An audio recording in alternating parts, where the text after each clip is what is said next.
Welcome to another Rise and Thrive. This is our Financial Friday. Yes. Fridays where we're talking about rising from a financial slump to thriving in financial freedom. And so I'm your host, Dr. A.D. Burns, and my co-host is stuck in the airport, Brother James Jones. And so we have our standby producer who's jumped in for us tonight, none other than the many talented one and only Minister Sharon D. Brunfield. How you doing, Minister Brunfield? I'm awesome. Thanks for having me on, Pastor. Yeah, they blowing me up on the text, asking me am I on yet. A little challenge getting on.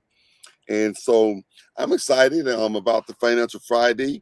I'm trying to get on one of these platforms just to see who's out there.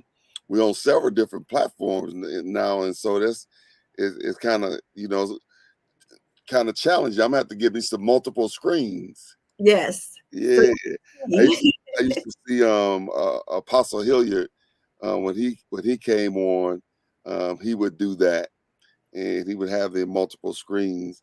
And so I guess I'm getting big time, huh? Yes. Getting up Yes. there with the big boys, huh? So, Mr. Brumfield, how's your week? Oh, my week has been pretty good. It's been pretty busy, but it's been pretty good. Been pretty good. Right. Well, that's we'll get you to change that word. Oh, Busy. busy. Okay. Yeah, I wasn't just doing busyness.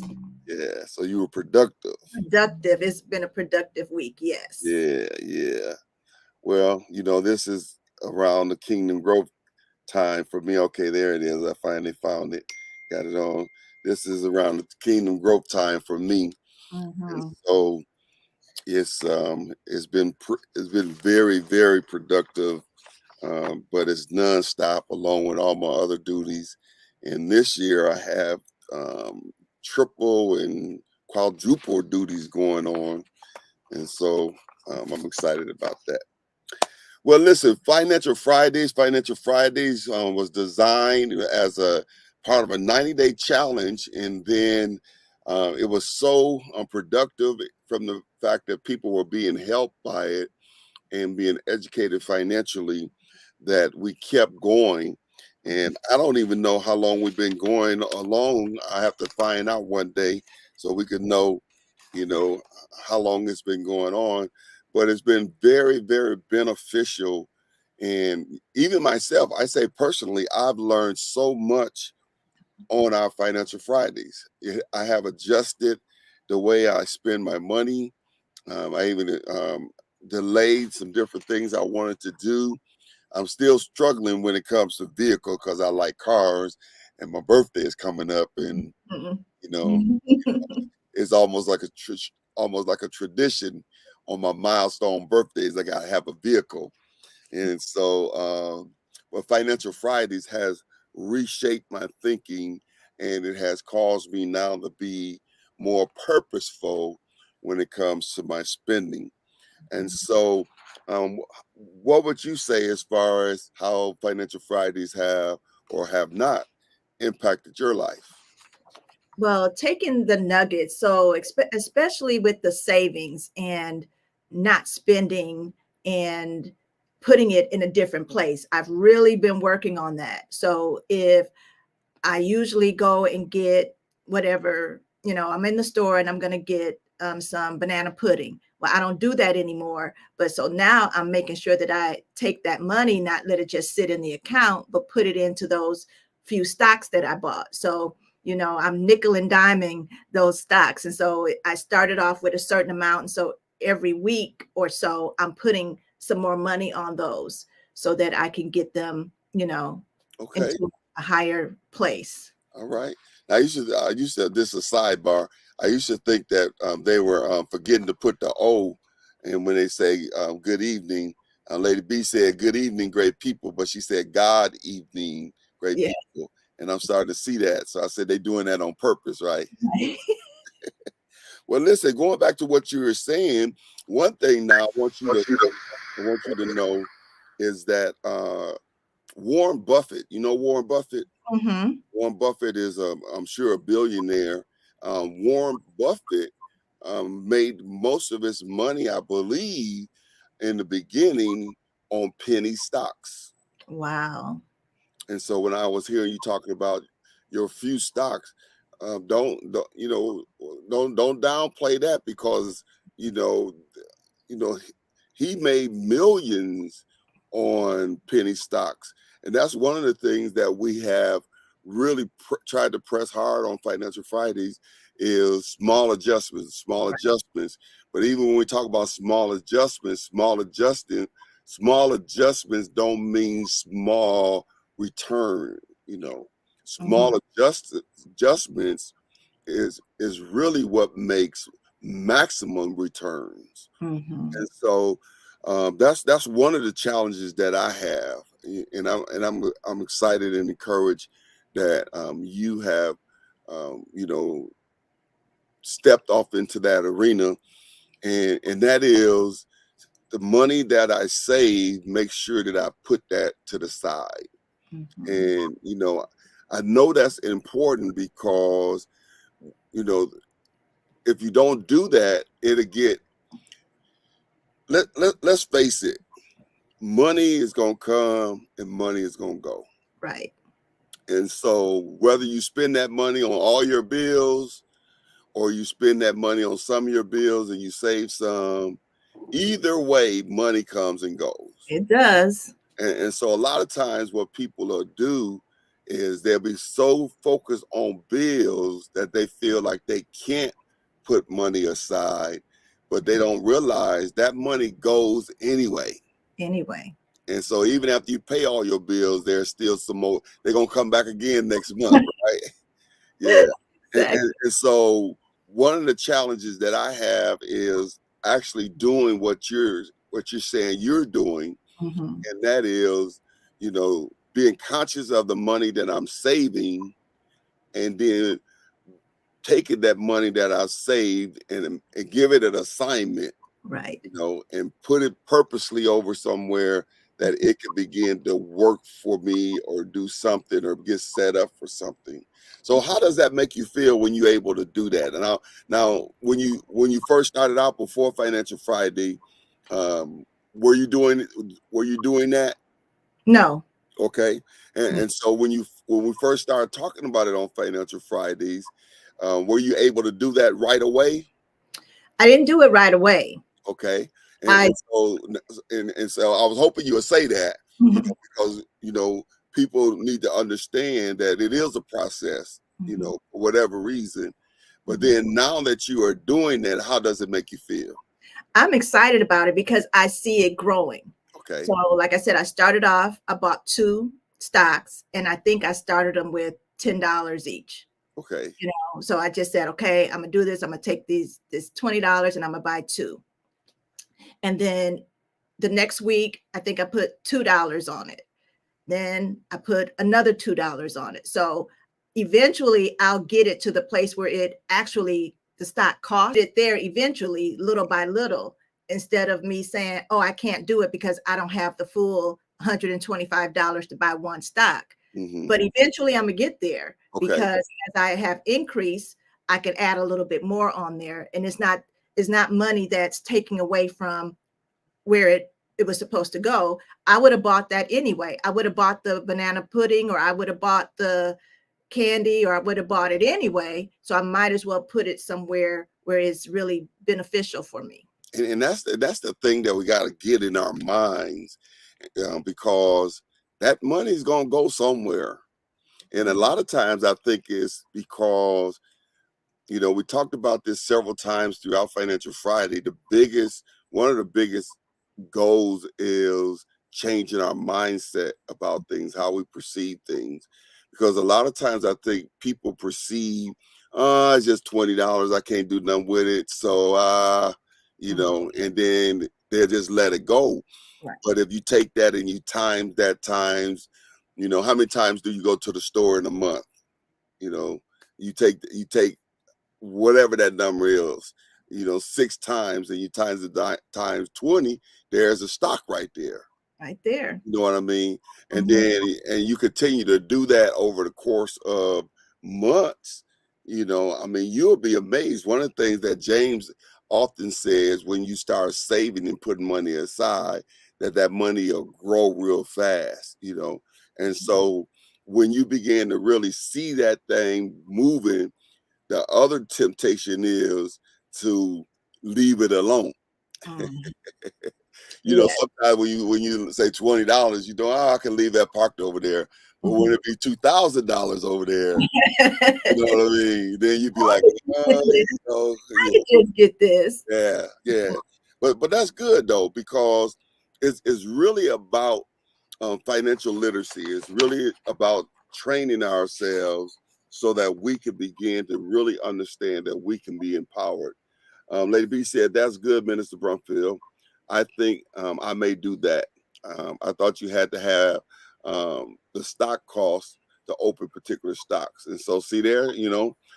that's what we're saying. That a lot of times, in our mindset, that's what we thinking that we have to have it all. I don't remember the scripture that we had, but in one of the Financial Fridays, we put the scripture up that said that if you wait for everything to be perfect, Mhm. you never do it. And so one of the things really is just to begin where you are, Yeah. and really just discipline yourself to begin to press towards that particular goal.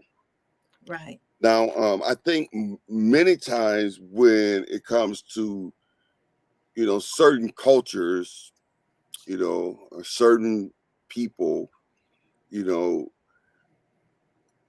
we don't necessarily have that background when it comes to the training. Right.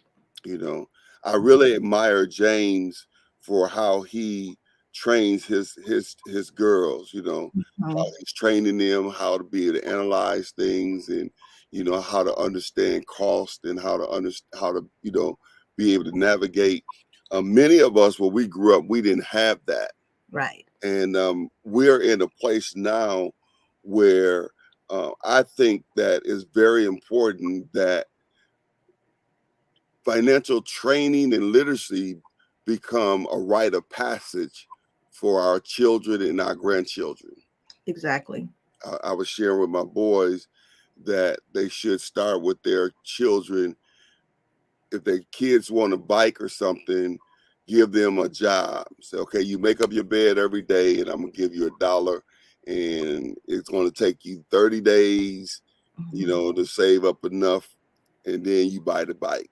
Mhm. Or giving them some type of exercising, helping them to understand how to begin to, calculate, if I want this, I need to do this, or I need to get a job, or go ask your granddad, can you wash his car, or something, you know what I mean? Mhm. But Mhm. that financial literacy, I think that's one of the things, especially when we think about how much the dollar. I'm trying not to just pick out a culture, but it's hard not to. With the African American community, they say that the dollar only circulates once. So Mhm. that means that I'll get the dollar, I'll get my money, and then I'll take it outside of my community and spend it.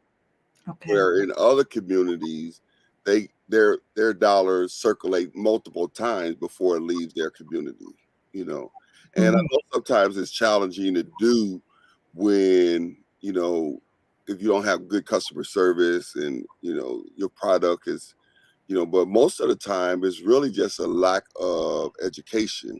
Mhm. That there are many products that we can invest in our own community, and there's a lot of different things we can forego when it comes to building wealth. And so I think that's very powerful. You did a survey for us once, and I think it was a couple of weeks ago, Yeah. and it was a Financial Friday survey, and many people didn't fill out that survey. But I want you to put that survey up again for me. Okay. And if you did not fill out that survey, maybe you forgot, or or you weren't on that particular Friday, we've covered a whole lot of different areas, and we want to be able to continue to help build the financial literacy of um, people, and we want to be able to see, you know, your money actually grow for you. And so, in order for us to know what to really do, we need to hear back from you. That's almost sound like I was rhyming, huh? What to do, we need to hear from you. So I wanted to walk down through that survey with you, and just kind of chop it up a little bit, because those areas that we're talking about on there is what empowers you to be able to get ahead financially. Right. Apostle Hilliard says things don't just happen, they must be planned. And so these areas are so important that we're able to begin to master these areas or be responsible in these areas. And I just wanted to kind of go over them a little bit. So, a lot of it, through our Financial Fridays, we've given out the information, but we want to know, because if we need to spend more time in a certain area. We want to be able to do that. Right. Does that sound like I'm on the right track? Yes, sir. All right, all right, all right. So I'm gonna use you as my sounding board, as the bishop would call it. And so the first area in the survey was dealing with managing bills and debt. Mhm. And you hear it, even if you don't experience it. You hear where the Americans are in more debt now than ever before in history.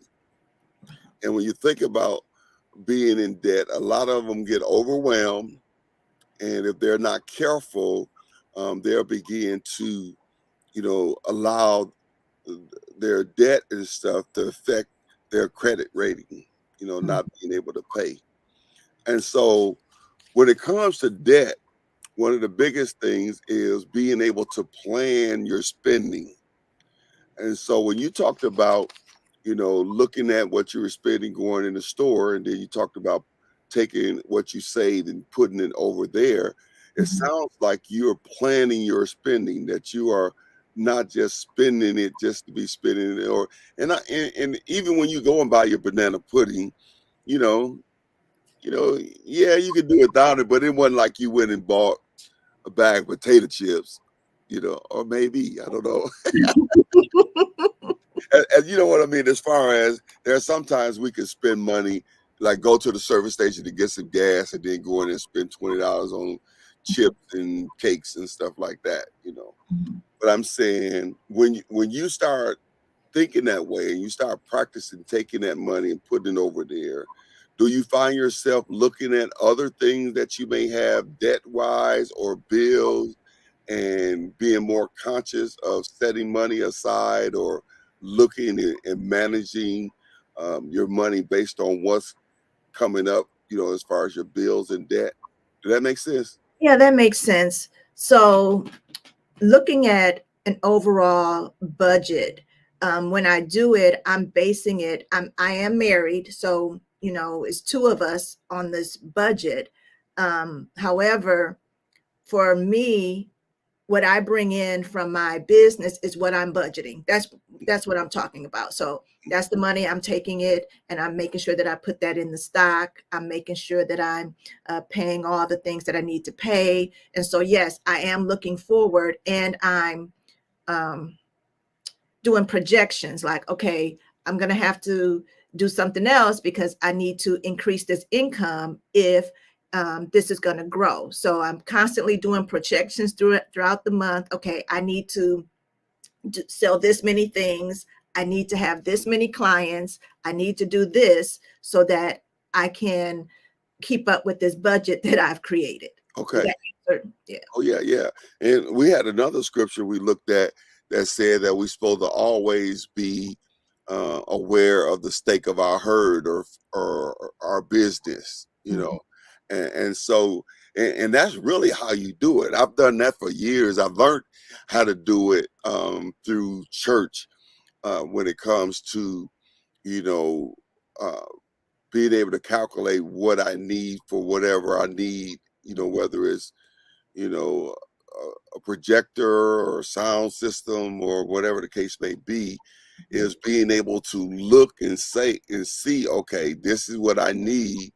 And then you have to look at whatever brings in your income and say, how many of these do you need in order to be able to make, enough to do that? And Right. so and so that's how you do it. And Mhm. it doesn't stop. You know what I'm saying? It's not like you get to a place and then it doesn't stop. That's a continual, that's part of management. And I think a lot of times people don't know the state of their affairs. And so as a result of it, even though that bill come up every month, is a lot of times that bill will come up and take them off guard. And so being able to really understand how important it is that you do projections, that you are looking at, that you're not just hoping that it's going to work out, but you're putting forth the effort. Lady B said, mentally, I've been working on budgeting when going to the store. I try not to spend as much as in the past. For example, when I used to buy 5 or 6, what is that? Yogurts. Uh-huh. Now I buy 3 or 4. All right, okay, Okay. all right. Well, and we talked about that in one of the Financial Fridays, as a way of saving money is buying in bulk. And so I don't know if there's a place where you can go and buy you a case of yogurt. I don't know, but yeah, being able to really understand where my money is coming from, but Mhm. even more importantly, where my money is going. Yes. Yeah, yeah. So Mhm. now I know your business is counseling, right? Right. All right. So tell us a little bit about your business. What Um, what's your tagline? oh, okay. Your So elevator speech. we transform beliefs, behaviors, and the way we see barriers Okay. through conversation, through questions, through self-discovery. hmm All right. And so now in dealing with your clientele and helping them to see barriers and uh, through those conversations, do you hear finances come up as challenges for people?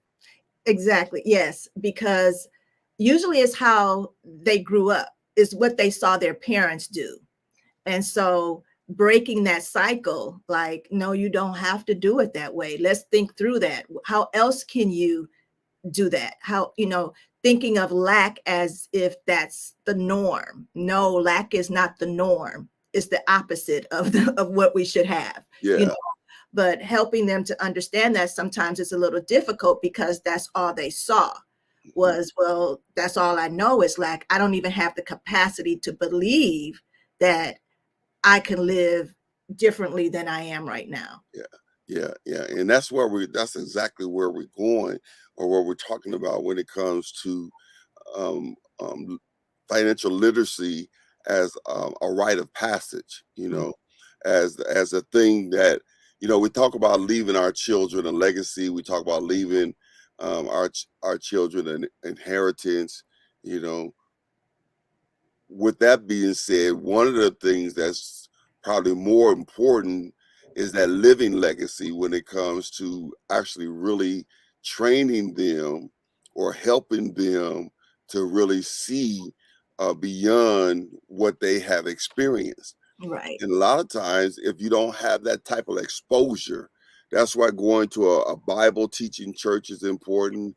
That's why it's important to really have a broader understanding about money, because a lot of people are turned off with the church and money. And there are some churches, I'm sure, just like in everything else, that is abusing, you know, uh, that opportunity.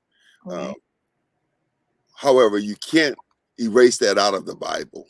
Mhm. You know what I'm saying? And so God still has a purpose. And I believe, in this new series, we're going to get to the place where we're talking about what happens when we line up with God, what happens in that space, and how that space illuminates a lot of things for us.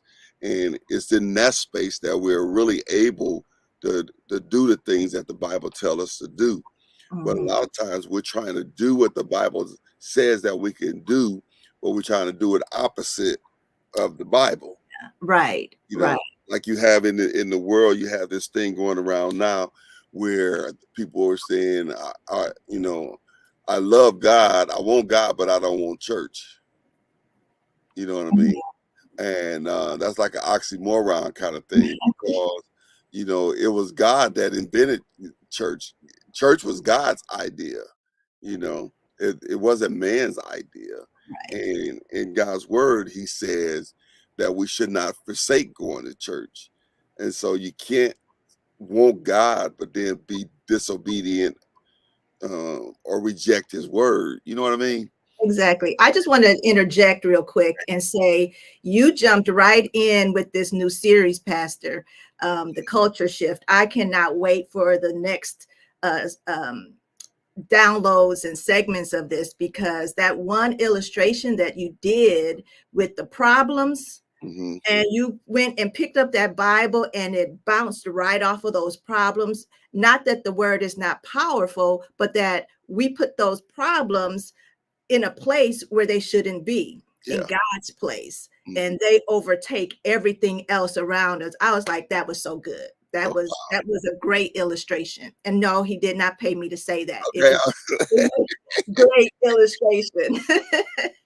uh, that is one of the things that we really don't realize a lot of times is we don't really see, just like the person you're meeting with, they don't see that they are capable of doing more than what their parents experienced or what they were brought up to do.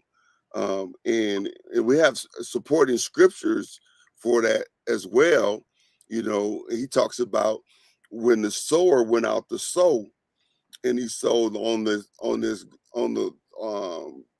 thorny ground, and when the seed grew up, the cares and the problems that the person had, it choked out what God wanted to do in their life.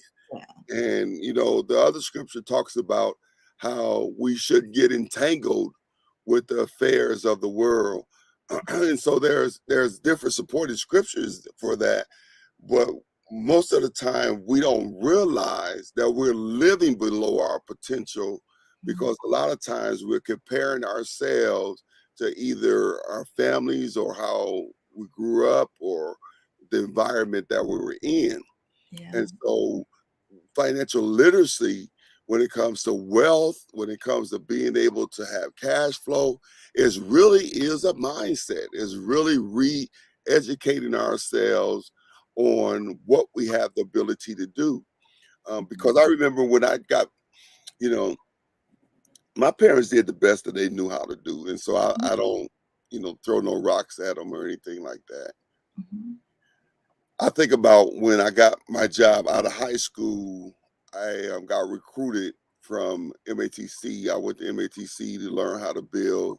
Um, I learned how to build engines in high school. I went to Washington High School, and they had a mechanic shop. And because I was a car lover, I wanted to know how to fix cars, or how cars ran. So I learned how to build car engines and things in high school. And when I graduated, I went to MATC and to learn how even more to build engines and things of that sort. And then I got recruited from MATC to Milwaukee Road. And Milwaukee Road was the railroad here in Milwaukee at that time. And they recruited me to the Milwaukee Road to build train engines, you know. And so I got that job, and oh my goodness, I have never seen that much money before.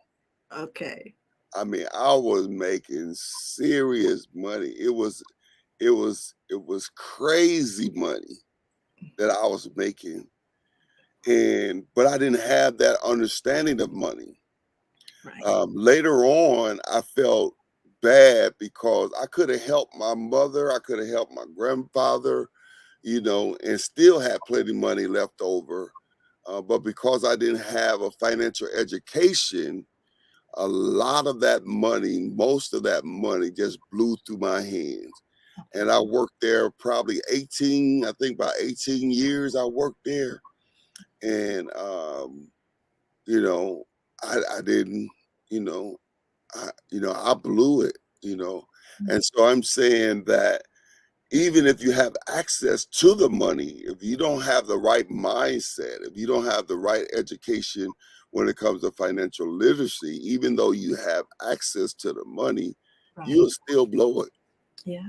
Yep. You got to change your mind. I was, talking to God one morning and I was like, okay, I'm ready now. Before I didn't have the information to multiply money, Mhm. but now I got it, so you can send it now, I won't mess it up. Okay. I won't give it away Mhm. frivolously, I got a new mindset about it, and that's through Financial Friday. Okay.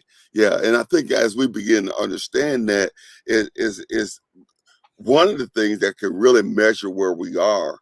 And that's one of the things in our survey, and that is emergency funds. Mhm. When we talked about emergency funds on Financial Fridays, and I believe he told us 3 months. I believe so. You James know, is on. So if that's right, James, let us know. James is on. Yes. Where he He at? he said he made a comment here, so he's Which here somewhere. Say which hey, James. which platform is he on? He's on YouTube.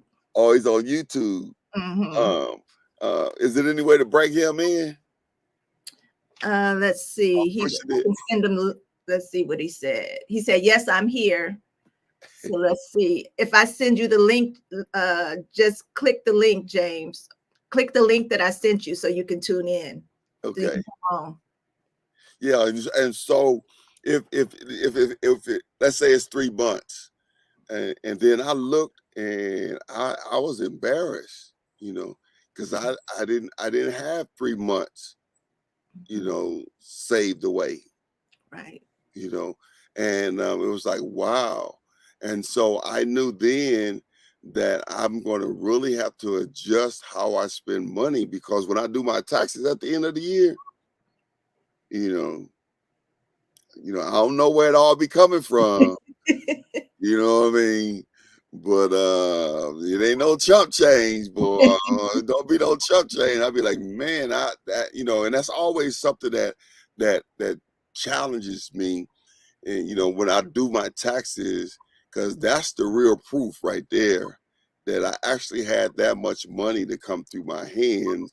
And Mhm. then when I look at my account and see how much of that money I kept, I'm always disappointed. I have in the past, I've always been disappointed, because I felt like I could have saved much more than that, than what I had.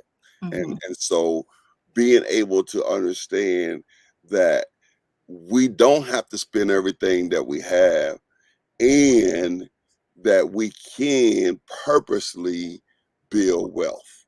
Yeah. And it's not like you're missing out on anything. I feel, that I'm cutting down on spending or buying clothes or whatever. I don't feel like I'm missing out because I'm putting it somewhere else or Mhm. I'm saving it up. Even when my husband retired, if we didn't have that extra, man, it would have been crazy. So having that extra when you don't know you're going to need it Yeah. is so important. Yeah, yeah, and that's why we're trying to get people. We want to be able to get people. I want to be able to do. We're working on this book that's going to be coming out, and I want to be able to see people actually get to six figures. He said that Minister Mark said taxes say one thing, but my pocket say another. Yeah, and it's really the mindset that you just said that we have to have that as a full-time mindset when it comes to you really don't miss it, the things that you were buying, Right. and so in essence, you really don't need everything that we spend money on, We don't. you know. And so going back to what you said earlier, being more conscious now. For you, it might be bread pudding, or no, what you call it, banana pudding. Banana pudding. Hmm. But for somebody else, it could be something else. You Right. know, like for me, I had went back to buying popcorn and stuff, and then since Financial Fridays, I went back to use my whirly pop. I You love know, that thing. yeah, Hmm. yeah, and you know, lately I've been burning up the bottom of it though. I got to get some some of this. You know, my grandbaby Lady B, I had burnt up some popcorn, and she gave it to my grandbaby because they like popcorn too. She said she put it in her mouth and she just let it stay in her mouth. She's like,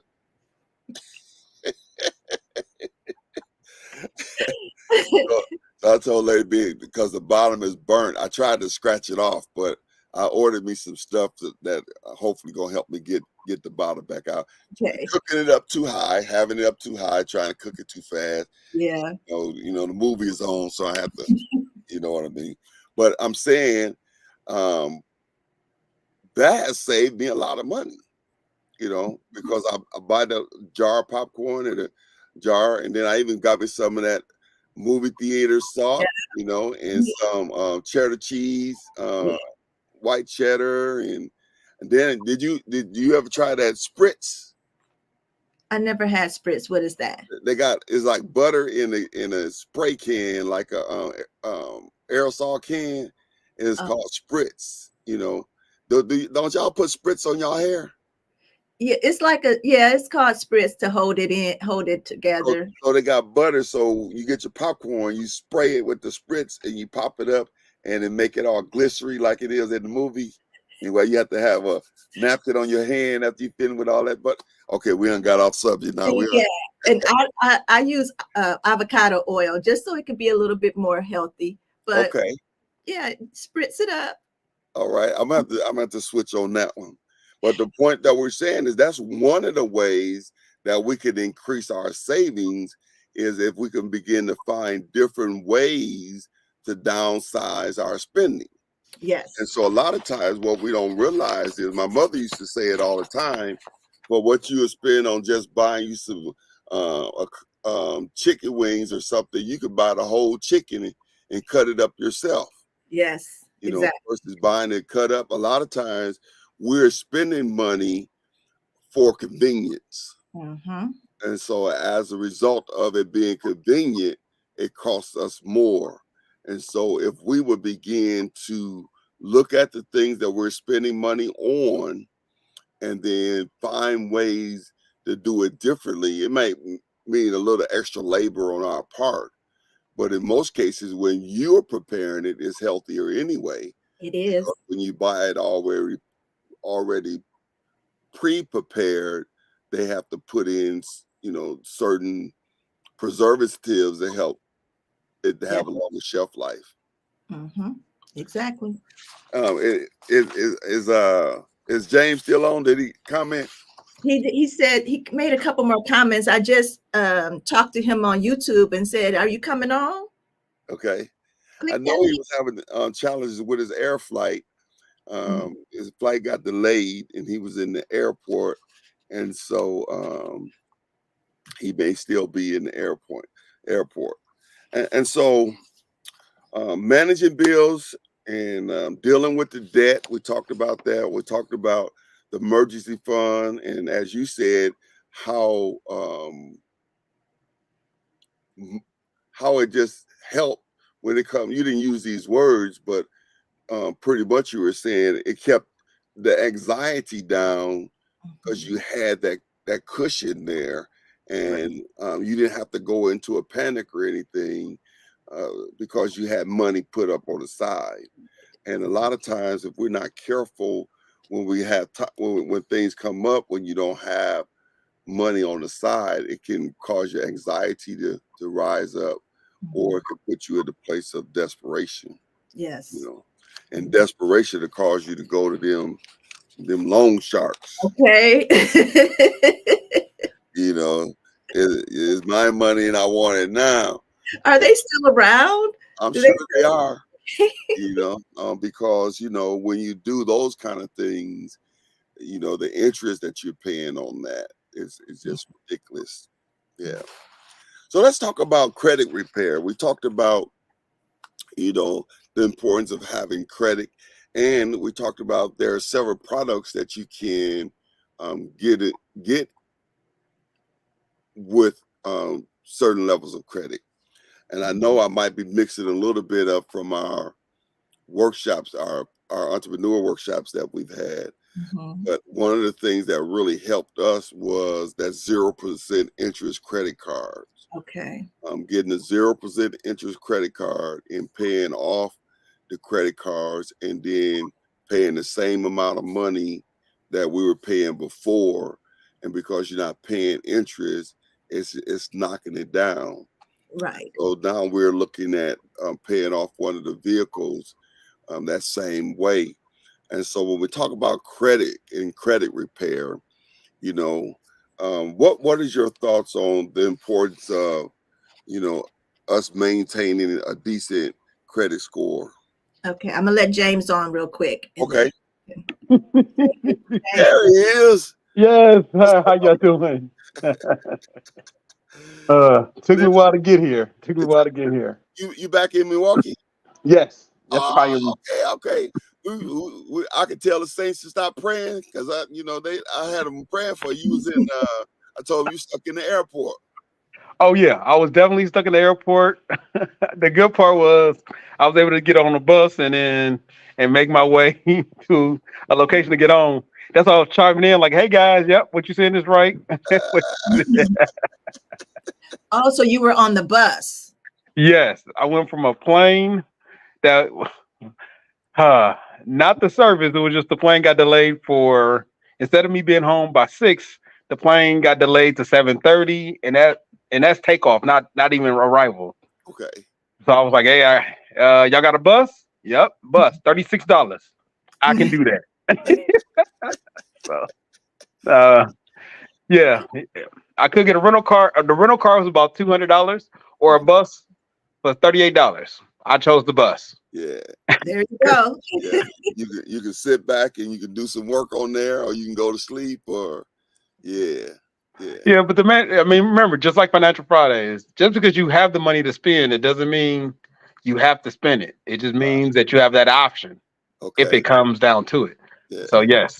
And see, that's a powerful statement. That's a powerful statement right there, because it's one thing to know it. It's another thing to actually practice it, and be able to practice it. And because some people would feel, if they're not careful, they'll feel like, I don't want nobody to look at me a certain way, riding on the bus. You know what I mean? But when Yeah. you have the right mindset, you're not even focused on that. Be like Bishop. Bishop they say, well, Bishop, you got it. He said, yeah, but not for that. Not Yeah. for that. That's always the fun part. When you have the more money that you have, or the more money control you have, the more options you have. Okay. Because I could spend my money on a rental car, but it's a 1 day rental, it's a one-time travel, and I still need somebody to pick me up once I get to the rental car company. Okay. Or I could just take the bus and I could be in the same position or a similar position, and I could just have somebody pick me up from the bus station. Right. And I could save myself $200. Right. I mean, just because you have it don't mean you gotta spend it. It just means you have an option. Hmm. Because if I didn't have the additional $236, I'd be on the bus anyway. Right. Right. Well, listen, Uh, James, I'll let you know that you got a graduating student here online right here, Minister Brumfield. She's trying to be Kuma Dilade. How you say that word? How they say it? Y'all help me out. Akuma, Ak- Cum laude. Kuma Tatari. Cum laude. What is it, Minister Brumfield? Cum laude. Yeah. She's trying to be at the top of the class. So yeah, she was talking about, did you hear earlier how she's altered her spending, and she's putting it into stocks and things? yes, Oh, you heard her yes. say that? Yeah. And Yeah, I'm really big on that because those small steps over time produces residual income yeah, or passive income. And yeah. those things are what we need more in our society. Okay. We need more small steps in our society. Yes, You know yes, what you say? yes. Elder Perry said, "Welcome back." It is good to be back. It's good to be back. You said it's good to be black. What It's did you good say? to be back. Oh, It's Well, good to be. it oh, you is said good to be good to be black. black. It is good to be back, but uh, it is good to be back back in session. So, when we really understand the power of those small steps and really locking our minds around that, because one of the things we talked about, when it comes to saving windfalls, whether it's taxes or unexpected money that comes in, and we were talking about taxes earlier. It's amazing how we have this money that come in that we wasn't expected, but some way it gets consumed so quickly. Like you in this regiment because you have to be in this regiment, and it's working good for you, Yeah, but then you get this windfall that comes in, and then you just break your whole regiment, and now you back. You know what I'm saying? yeah. Back to one. You were like, man, I was at 10. I was saving and I got a little bonus and I spent everything. Just spent Yeah. everything. So Back over. when we talk about this whole idea of credit, we was talking about credit repair and having a decent credit score, Yeah. and I was asking Ben Brumfield, how important that was and how that plays a part in the overall ability to stabilize your finances. What would be your take on that? So your credit tells other people how healthy you are with your finances. Okay, You may think you really good and healthy, but if your credit score is 500, as good as you think you are, that's not what other people are seeing. okay. It's like your reputation. As Mm, good as you think you are, if you're angry and you're ornery and you're a pain to be around, you may think you're the smartest person in the world, but your reputation has already told everybody that's not the guy I want to talk to. okay, If you run into a situation, that's not the guy that I would be confident in. However, your credit score is a representation of who you are financially to people who don't know you. okay. So when you walk into places and your credit score is 826 and one of them is 850, the other one is 835, You've you been looking walk at my into credit places. report. You say, what now? You've been looking at my credit report. Maybe I man. Hey, if you got it like that, go ahead. But when you walk into places and your credit score is over 800, all three of the credit bureaus got you placed over 800. Mhm. Guess what? Now you can walk in and you be like, you know what? I don't think 5% is low enough. I need you to hit 3. Why? Because somebody else gonna hit 3. Because my reputation says that I can pay a large portion of this money in a timely manner, and I'm gonna be understanding with the credit. Okay, And like people lose themselves because just because you got it now, you got a credit card. Now you're blowing 30% or more of your credit. No, you got a credit card to allow yourself the ability. It doesn't mean once you got it, you got to spend it. It's just like everything else. You're showing other people how good you are. That's okay, like me with my kids. I give my kids, we go to places. We may go to a basketball game or a track event, and I may say, hey, here go $20. This is gonna last you until we go home. Now, if they come back in 2 minutes and be like, Dad, I spent it all at the one concession stand, I'm gonna be like, oh, okay, if that's what you want. But if you come at me 10 minutes into the first meet and you already complaining that you ran out of money, that tells me that you're not qualified to have that money in your hand. Daddy gotta hold on to it. okay, Now, I do have a couple of kids, suckers hang on to money like it's good, like it's gold. They hang on to it. No, we gonna go one time at halftime, and that's all I'm going. I'm gonna eat some candy now. I'm gonna go at halftime. I'm gonna pick up some more stuff. I'm gonna have a little bit more just in case this game go into overtime. Guess what that tells daddy? Hey, you know what? I can trust Right. this daughter Yeah. with that money. Yeah. Mm-hmm. The same is true with your credit. You give somebody some money and they blow it. What's the likelihood of you giving them back some more money? Mm-hmm. Man, let me borrow $20. I just need a little bit. And the moment you give it to them, you like, dude, you bought a whole new Xbox game? Well, see what happened was it was on sale. Can I borrow another 40? No. Clearly you don't know. You don't have money. You got money issues. That's what your credit is saying to a whole lot of people that don't even know you. Wow. Wow. Never even saw you. They probably never even see you. They're not trying to see you. Mm-hmm. But if your credit score is at 800 plus, they want to see you. Okay. They want to be the guy that lend to you. Why? Because the likelihood of you paying somebody back, your reputation alone from your credit score is saying, yes, I'm willing to pay this guy back. Okay. Yeah. And that's one of the things that we were talking about earlier when it comes to that financial literacy, because a lot of those things, for most of us, we didn't get that understanding growing up. Mm-hmm. And so we messed around and created some bad habits. And those habits, like Minister Brumfield was talking about earlier, where there's people who think that that's the way life is, and not really understanding that those are just habits that we've created over time or based on how we grew up. But we have to take responsibility of our own credit and how we spend money.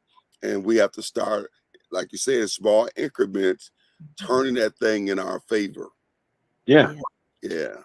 Yeah. Another thing to that, Pastor, is, spending money is a feel good thing. It feels good to go and buy the shoes or buy the hat or whatever, or buy the dinner. It just makes the person feel good. Yeah. But when you deal with whatever your issue is, that's going to help you curb your spending habits. Right. Yeah. Because you're just spending it because you're sad, or you're spending it because you feel stressed. You're spending it because you want it to relax you, but you're messing up your, cash flow when you do that. So if we just deal with why you're feeling sad, why you're feeling angry, all of that, then it'll help you save money instead of just going out and spending it just to feel good. Wow. Wow. So that going back to that mindset again.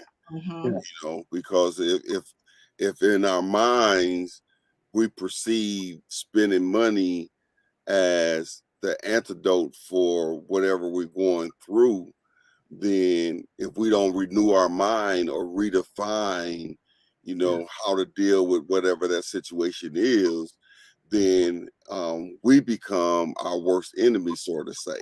Mm-hmm. Yeah. It's self-sabotage. Yeah, You there you go. That's a better word. Yeah, Yeah. that's why a person can go and gamble and don't have money really, but you'll gamble it away because it's the feel good, it's the adrenaline, it's the excitement of it. And then you got to go home and like, oh my gosh, you come back to reality and you're like, oh my gosh, I just spent all of our money and I don't have anything for the bills and I don't have anything for food, because it's a mindset. Wow. Wow. Now, I never did get that part. I tried to shoot crap when I was coming up, but after I lost, I couldn't handle that. I was like, no, this one ain't this ain't for me. I I mean, can't give money away like that. I just Yeah, can't. yeah, that wasn't for me. But yeah, I do get it though. Now, let's see what's going on. Do we got anything in the chat? I addressed those I'm on Jericho Facebook, and so what was that? So we talked about credit, and we were talking about budgeting earlier with investments.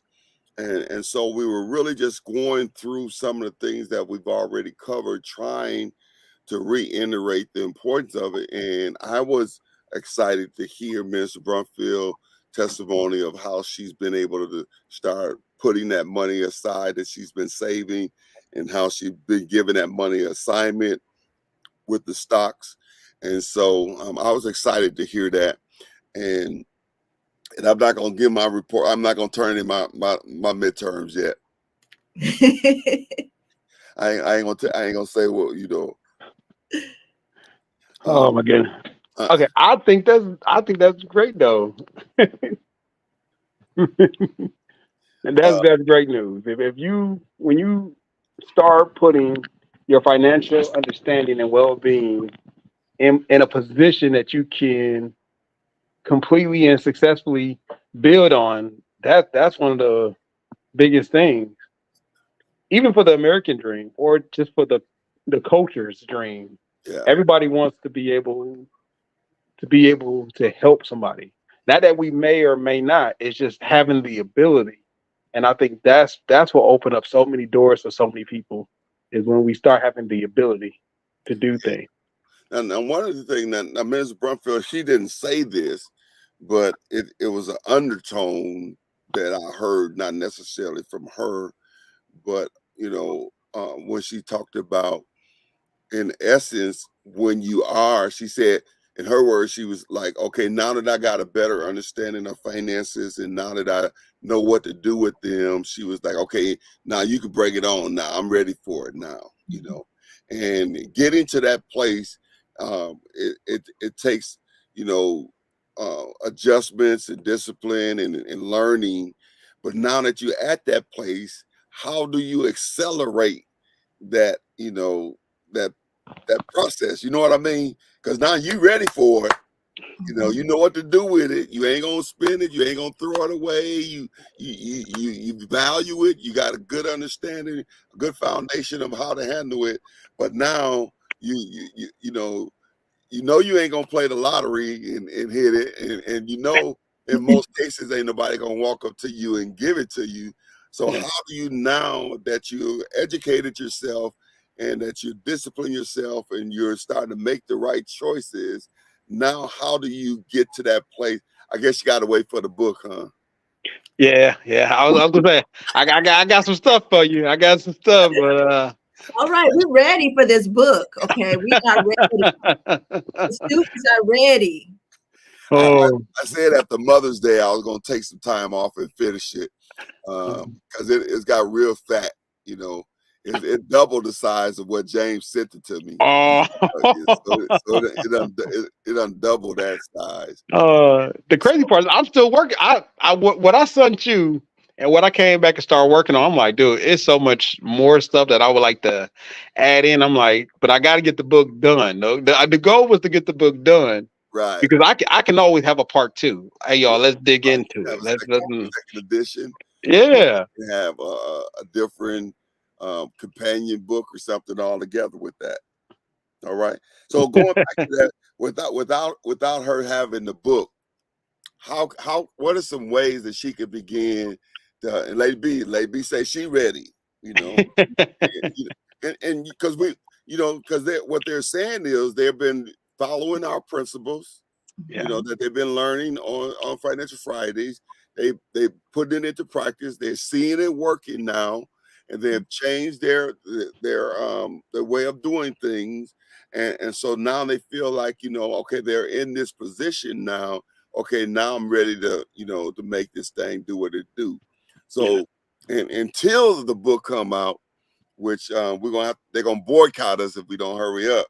Uh, what are some things that they can do to see their wealth accelerate? But I think Minister Brunfield is doing exactly what she's supposed to. She's not relying on someone to tell her or dictate her retirement. She's putting that in action. Because as we take the small increments, and everything is a small increment, you're putting it to do something in the future. Because the way passive income works, it is seed sowing. It's not about the right now, it's about the futuristic. And sometimes it comes back in 3 days, sometimes it comes back in 3 years, sometimes it comes back in 30 years. But as you put that money aside and you're sending it out, because that's what stocks do, that's what real estate does. You're sending your breadcrumbs out so you can get a harvest. All of that stuff is seed sowing, seed sowing, seed sowing. So eventually, by these small seeds that she's sowing, when those harvests start popping up, they just start coming. Now that $20 she put inside the stocks, if she work it right and got the right grass and the right water and the season is right, she can pull that stock up, and now she got $5,000 off of that $200. And Okay. then that's just one. That's one share. That's not even all of them. That's just one share. So now she got another stock coming up. She was like, I heard about this really good company called IBM. I heard they finna make a comeback. So now she got in on the ground floor on that investment, and now that investment is coming back. And she was like, you know what? I heard Walmart is gonna do something special right now, because when you're in the business or in the season of stocking or planting seeds in stock, now you're more invested in understanding how it goes. This is the natural progression of doing something over and over again. So now I don't have to convince her that Right. planning for the future is a thing that she needs to do. It's something that she already innately knows. So now she can tell somebody else, hey, this is what I'm doing, and this is the benefit of what I'm doing. Mhm. And then that person can also grow. And that's how it all works. Wow. Each one teach one. Got some more pressure right there, man. Some Pfeiffer talking about she said setting us a deadline for May 20th. You know, she said she finished hers, so May Oh, 20th is the deadline, huh? All right. whew. Well, Okay, sis, I got you. I got you. next week is already out for me. Uh, but now you bring up a very interesting thing that just resonated in my thought pattern. Is now it brings new meaning to why we need to look at news. You know, Yeah. when it comes to business news, so that we can know what things are coming on the horizon and what things that we can get in on the ground floor. Most people just look at news for the sake of news, with the bad that's going on or the weather or maybe the sports scores or whatever. But now it's a different type of news that we're looking for. Now Mhm. we want to look for business news as to what's going on and what things that we could get involved in. Uh, is that right? Yes. And but that's the beauty of it. Instead of it being something in which you have to struggle to do, it's something that you're gradually going into. It's like if you take up a new sport called golfing and you never golfed before. If you golf and you be like, I actually like this. I like what it's doing to my body. I like the mentality of the game. You're gonna gradually learn more about the game of golf. Hmm. On top of learning more about the game of golf, you're going to be more invested in learning more about the game of golf. So now you're buying the shoes, you're buying the club, but you're also studying the game. Hmm. You're learning about the game. So now you're more invested. The same thing is true when it comes to our finances. When we become more aware of our finances and when we want our finances to grow, we automatically start looking at things like Black Enterprise, which is a really good magazine. Mhm. Men's Health for guys, Women's Health for women. Like these are magazines that are not geared towards this guy shot this guy or this political person is going against this political person, right? This is stuff like, hey, this is going to help you mentally and physically. Hey, this is going to help you financially. And now you're more invested in becoming a better financial person or a more healthier person. And the more you are invested, the more you are inclined to receive more information. So now, is he in your business, Sharon Brumfield? Did you see that? Yeah, he is with that golf because that's definitely the truth. I would never have thought that I would sit down and actually watch golf on TV, but I do. Okay. So Oh, that's true. All right. Now tell me this, Ms. Brumfield, when you when you finally decided that you were going to begin to invest in the stock, Mhm. how did you pick your stock? I actually was watching something on YouTube, and this person said that they heard Buffett Warren say he bought some of these stocks. Okay. So as I was listening to YouTube, I just went and bought them, Okay. you Now know, 'cause go ahead. Yeah, because he's the stock kind of person. Mhm. So I said, well, let me try it. And the money I had in my account, I took that and bought two different stock. Okay. James, I'm still here. you falling, you can't get up. No, Mr. Mark said, go ahead. I think following people who's also doing what they're supposed to do is a great example. I was just reading this book called Leaders Listen, Learn, Leaders Listen, Learn, and Lead. I just Okay. got done reading a book about that. Okay. And the biggest thing that he was talking about was about imitation. Hmm. Warren Buffett is a great person to imitate. If he was like, I'm trying to get into stocks, he's a great person to imitate Yeah. because he's the person who made a living off buying and selling stocks. Hmm. So, but somebody was like, man, I don't know how to get into it, but I know I want to. Right. Warren Buffett is a good starting point. Now, was Now, he is he aggressive or not aggressive? was Warren He, Buffett the one that talks about penny stocks? no, Warren Buffett is the one that talk about. He's the one that took a bunch of kids and he beat the top young investors because Is it he said kids are the ones that can buy the right stocks because they buy stuff that they actually going to use. They don't need a lot of computers. They don't need a lot of gimmicks. They can go in the market and they can buy stuff that they use. uh, And he proved this by beating a bunch of young investors. okay? And that's what made me like, you know what? He has a point because it's not enough to be able to say it, but when you can say something and your information can utilize somebody else's to impact them that they can beat the competition. Now I'm like, okay, now you have something because it's not just a you thing; it's something that you can show other people thing. So maybe I need to look into. You know, they got some new glasses that's coming out, and they just like regular glasses, like say the glasses you have on, Minister Brumfield, but they got a computer chip in them, and Yeah, they recognize different landmarks and things. And so when you're looking at things, inside of your glasses, you see, all kind of data and information about different things. Did you all hear about those? I did not. Okay, you hear about them, James? no, I might have came across them, but no, I didn't hear that they was on the market. So maybe I need to invest in those. I don't know what they call, but that's something that I would use once they came down enough where I can buy them. Hmm.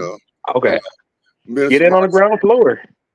Minister Mark says, so I am invested, and I gain $100. Can I take the 100 and put it in something else other than stock? I don't Another know if it done made $100. You might want to leave it there. stock. No, but James is the guru. What you say, James? Goodness. I'm saying it's up to him. If he's doing good at his stock, leave it there.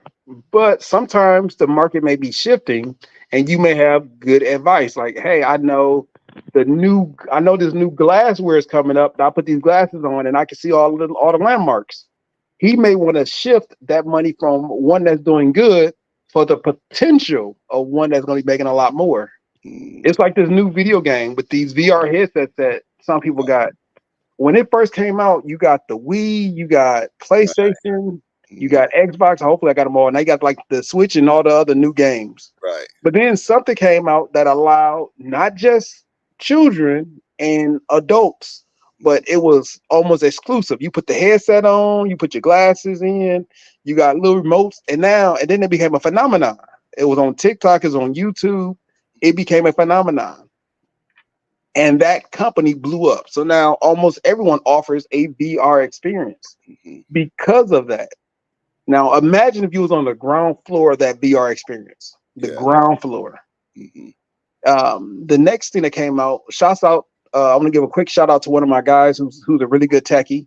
he was one of the first people I seen that had the video camera inside the glass frames, but he had the video camera in it. Right. He was on the ground floor of that. And I was like, man, that's cool. That is so cool. I don't even know if that's legal, but that is so cool, right? Okay. And I was being honest. I didn't know if it was legal, but I knew the glasses he was wearing was the coolest thing ever. I'm like, those are so cool. Yeah. Because when you get on the ground floor is more risk, so you get more reward. More risk, more reward. Okay. So if Minister Mark had an extra $100 and he saw, I don't, because remember, when you have money that is free to use, it's not hurting you if you lose it or gain it. It becomes this discretionary income.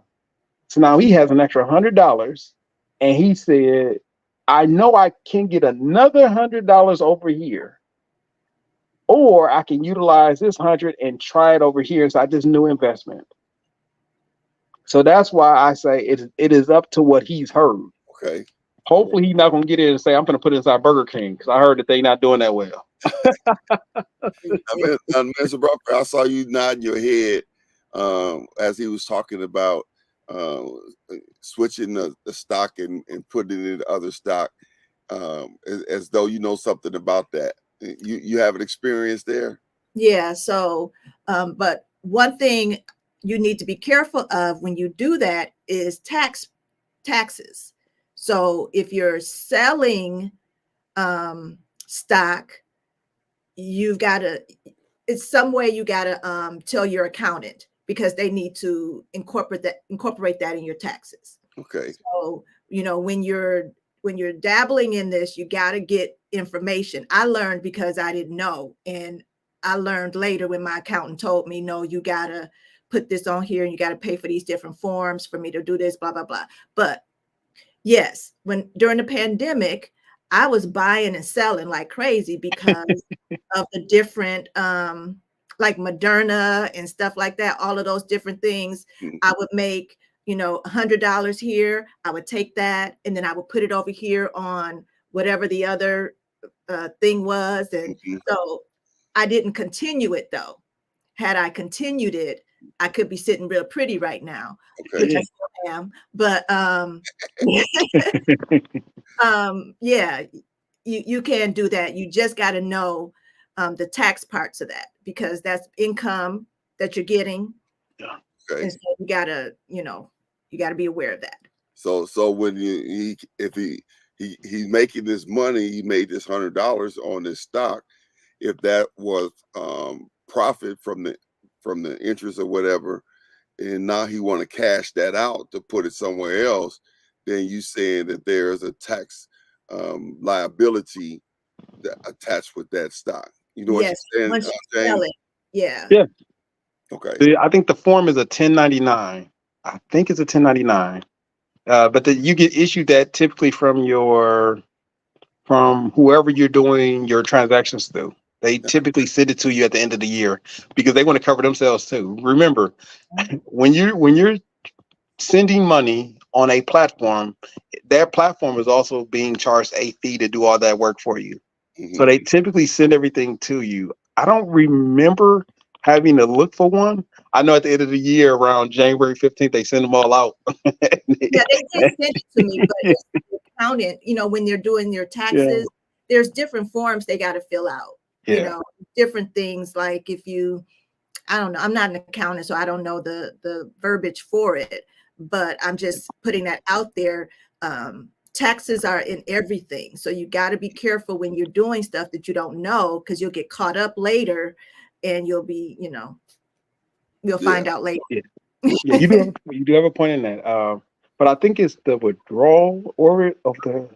Hold on, I am not a tax expert either. I think it's because I know I get a lot of tax forms at around January timeframe, so I'm not gonna speculate on who's sending me what tax forms. But I do know if you keep it and you don't move it, I don't think you got to pay interest on that until you start moving it. Yeah, once you start moving it, then you got to start paying not interest. You got to pay taxes on the money moved.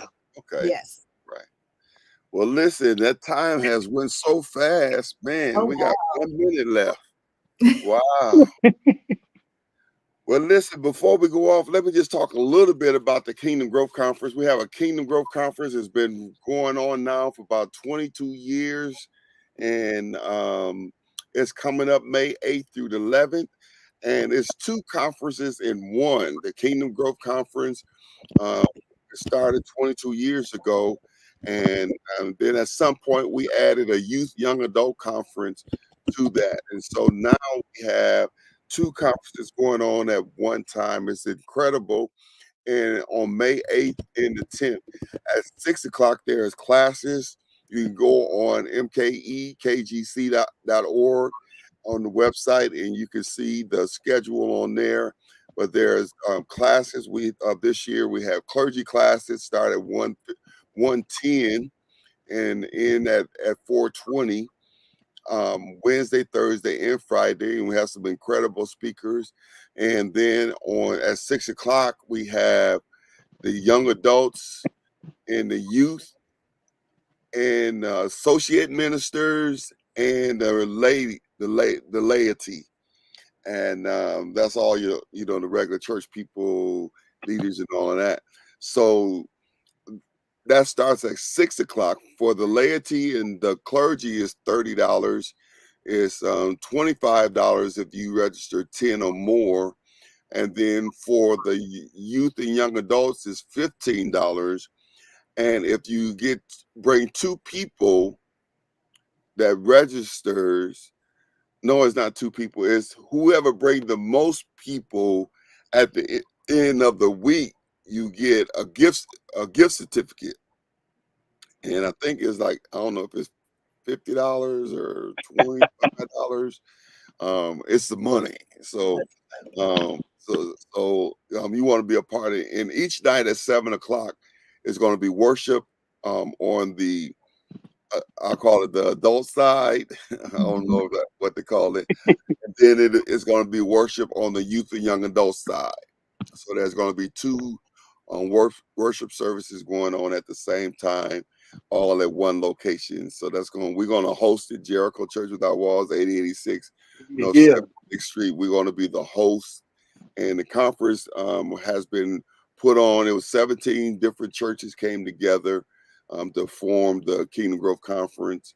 And you want to be a part of it. And so just go to mkekgc.org and register today, or you can register on site. And you would not be disappointed. If you love good preaching on the Kingdom Growth Conference have national speakers to come in.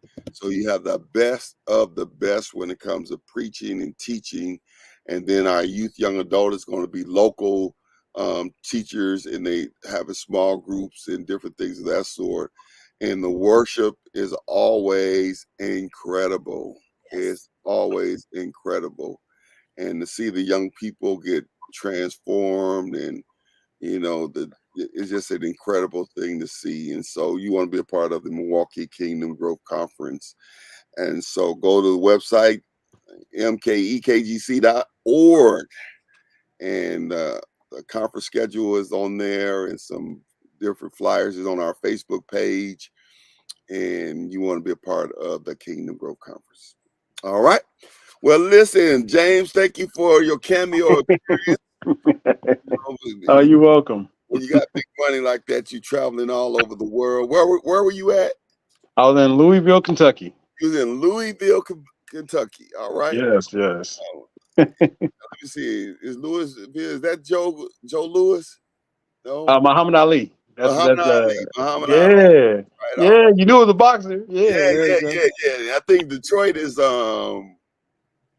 Frazier. No, Detroit is George Foreman? No.